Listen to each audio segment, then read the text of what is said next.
بسم اللہ الرحمن الرحیم۔ حضرت انس رضی اللہ تعالیٰ عنہ سے روایت ہے کہ نبی کریم صلی اللہ علیہ وسلم نے فرمایا، صفیں سیدھی کر لو، میں تمہیں اپنی پیٹھ کے پیچھے سے دیکھ رہا ہوں۔ صحیح بخاری حدیث نمبر 718۔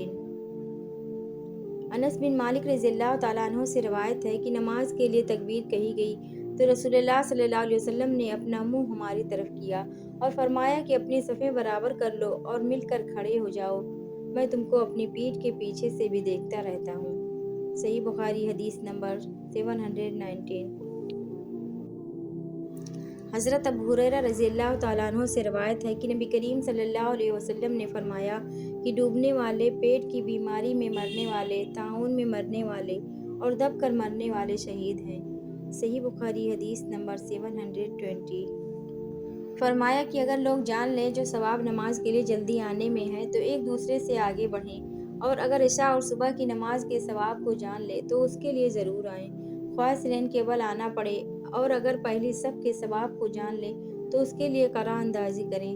صحیح بخاری حدیث نمبر 721۔ حضرت ابو ہریرہ رضی اللہ تعالیٰ عنہ سے روایت ہے کہ نبی کریم صلی اللہ علیہ وسلم نے فرمایا کہ امام اس لیے ہوتا ہے تاکہ اس کی پیروی کی جائے، اس لیے تم اس سے اختلاف نہ کرو۔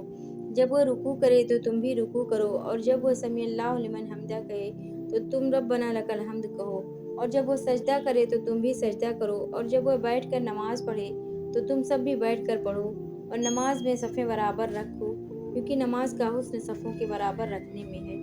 صحیح بخاری حدیث نمبر 722۔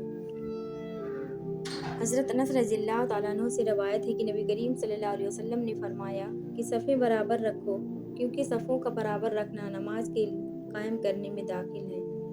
صحیح بخاری حدیث نمبر 723۔ حضرت انس بن مالک رضی اللہ تعالیٰ عنہ سے روایت ہے کہ جب وہ بصرہ سے مدینہ آئے تو آپ سے پوچھا گیا کہ نبی کریم صلی اللہ علیہ وسلم کے عہد مبارک اور ہمارے اس دور میں آپ نے کیا فرق پایا؟ فرمایا کہ اور تو کوئی بات نہیں، صرف لوگ صفیں برابر نہیں کرتے۔ اور عقبہ بن عبید نے بشیر بن یسار سے یوں روایت کیا کہ انس رضی اللہ تعالیٰ عنہ ہمارے پاس مدینہ تشریف لائے، پھر یہی حدیث بیان کی۔ صحیح بخاری حدیث نمبر 724۔ حضرت انس رضی اللہ تعالیٰ عنہ سے روایت ہے کہ آپ نے فرمایا، صفیں برابر کر لو، میں تمہیں اپنے پیچھے سے بھی دیکھتا رہتا ہوں۔ اور ہم میں سے ہر شخص یہ کرتا ہے کہ صف میں اپنا موڈھا اپنے ساتھی کے موڈھے سے اور اپنا قدم اس کے قدم سے ملا دیتا ہے۔ صحیح بخاری حدیث نمبر 725۔ حضرت عبداللہ بن عباس رضی اللہ تعالیٰ عنہ نے بتلایا کہ ایک رات میں نے نبی کریم صلی اللہ علیہ وسلم کے ساتھ آپ کے گھر میں تہجد کی نماز پڑھی، میں آپ کے بائیں طرف کھڑا ہو گیا، اس لیے آپ نے پیچھے سے میرا سر پکڑ کر مجھے اپنے دائیں طرف کر دیا، پھر نماز پڑھی اور آپ سو گئے۔ جب مؤذن نماز کی اطلاع دینے آیا تو آپ نماز پڑھانے کے لیے کھڑے ہوئے اور وضو نہیں کیا۔ صحیح بخاری حدیث نمبر 726۔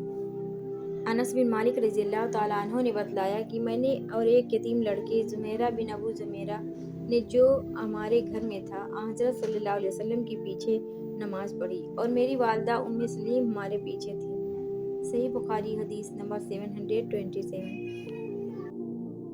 ابن عباس رضی اللہ تعالیٰ عنہ نے بتلایا کہ میں ایک رات نبی کریم صلی اللہ علیہ وسلم کے بائیں طرف آپ کے گھر میں نماز تہجد پڑھنے کے لیے کھڑا ہو گیا، اس لیے آپ نے میرا سر یا بازو پکڑ کر مجھ کو اپنی دائیں طرف کھڑا کر دیا، آپ نے اپنے ہاتھ سے اشارہ کیا تھا کہ پیچھے سے گھوم آؤ۔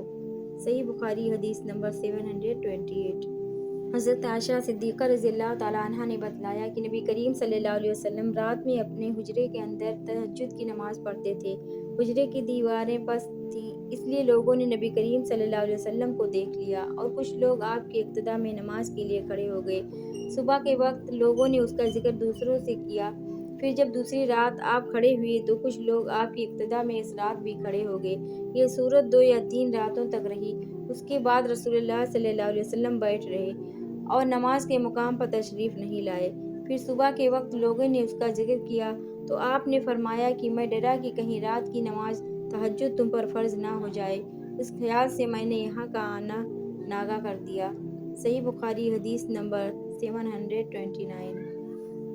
حضرت عائشہ صدیقہ رضی اللہ تعالیٰ عنہ سے روایت ہے کہ نبی کریم صلی اللہ علیہ وسلم کے پاس ایک چٹائی تھی جسے آپ دن میں بچھاتے تھے،